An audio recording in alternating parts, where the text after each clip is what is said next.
E ontem, o presidente Lula falou pela primeira vez sobre a investigação da Polícia Federal que indiciou Jair Bolsonaro e mais 36 pessoas por uma suposta tentativa de golpe de Estado. Segundo o petista, o alegado golpe pretendia impedi-lo de assumir a presidência. Vocês sabem o que está acontecendo na política mundial e na política brasileira. Vocês sabem a quantidade de mentiras, a quantidade de ódio. Vocês sabem a tentativa de golpe em 2008, que agora está ficando verdadeiro. Ninguém pode mais desmentir, porque, na verdade, eles tentaram dar um golpe para não deixar que a gente assumisse a presidência da República. É isso que eles tentaram fazer.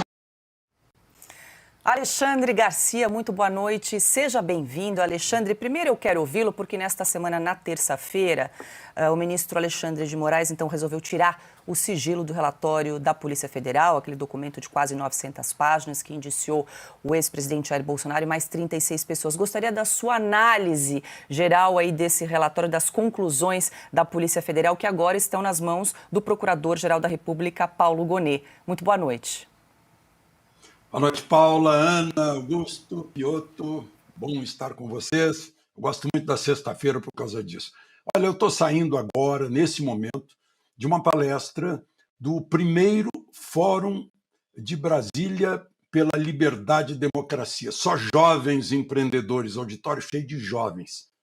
Ninguém acredita nessa história, nessa montagem que não fica em pé.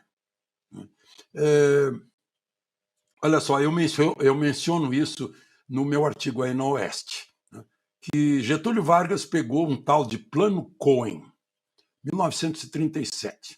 Era um estudo, era uma montagem. Né, esse Cohen é um personagem fictício, seria um judeu comunista que estava pronto para uma insurreição para derrubar o Getúlio.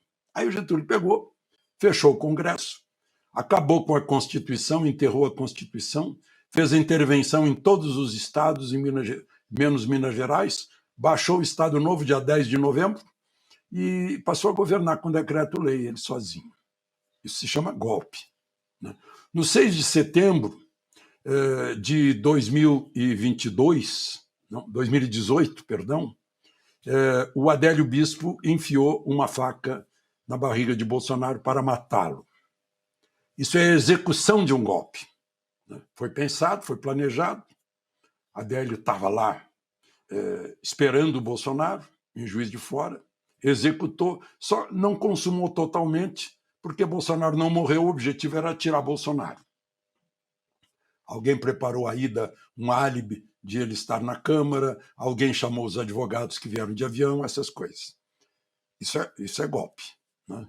Mas não conseguiram. É que, ao longo da história brasileira, desde o Império, tem os donos do poder. Né?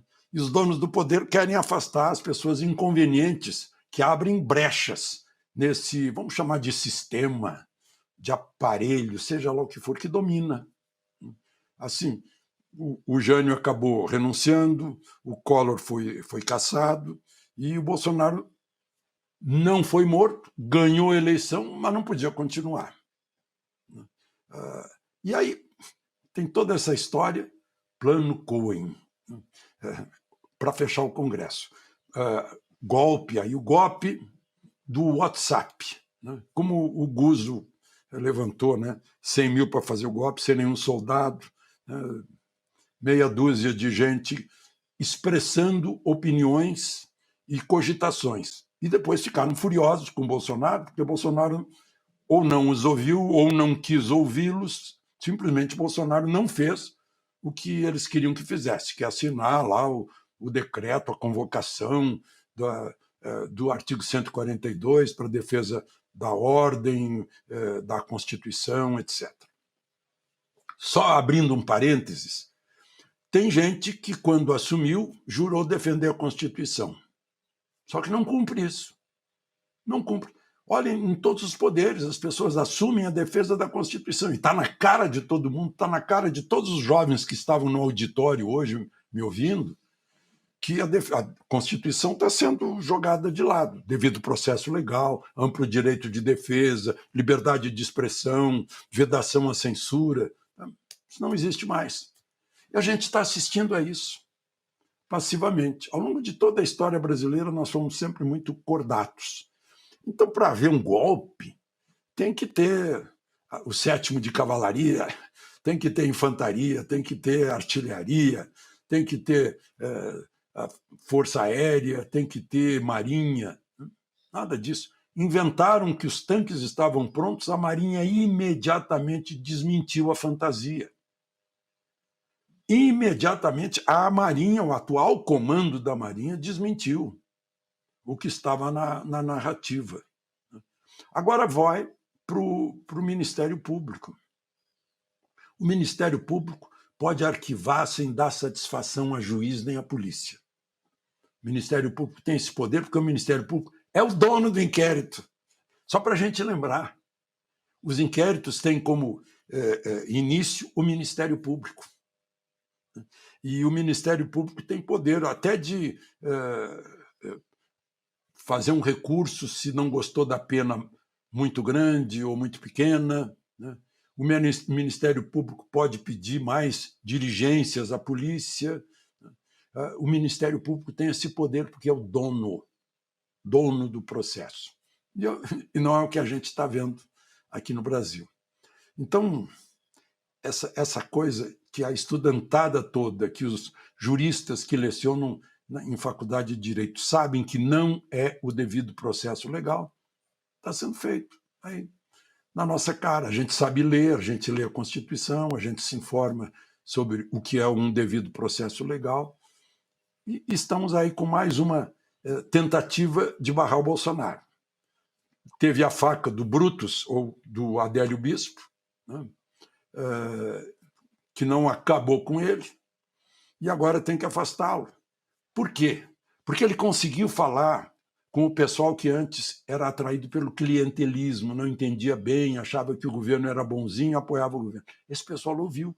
Bolsonaro despertou a classe média, que estava dormida, né? Soprou oxigênio nessa brasa, levantou. Ele é o antissistema. Ele é, com a rede social, né, os dois juntos, a rede social deu voz a cada pessoa. Por isso que estão querendo deixar a rede social de lado, porque empodera o povo. E empoderar o povo significa fortalecer a democracia. Enfim, é mais ou menos isso. Eu estou animado com as novas gerações. A despeito de professores militantes, catequistas, as novas gerações, graças à rede social, informando, dispensam os intermediários de antigamente e estão formando suas próprias opiniões e sendo donos de seus pensamentos e querendo liberdade e democracia.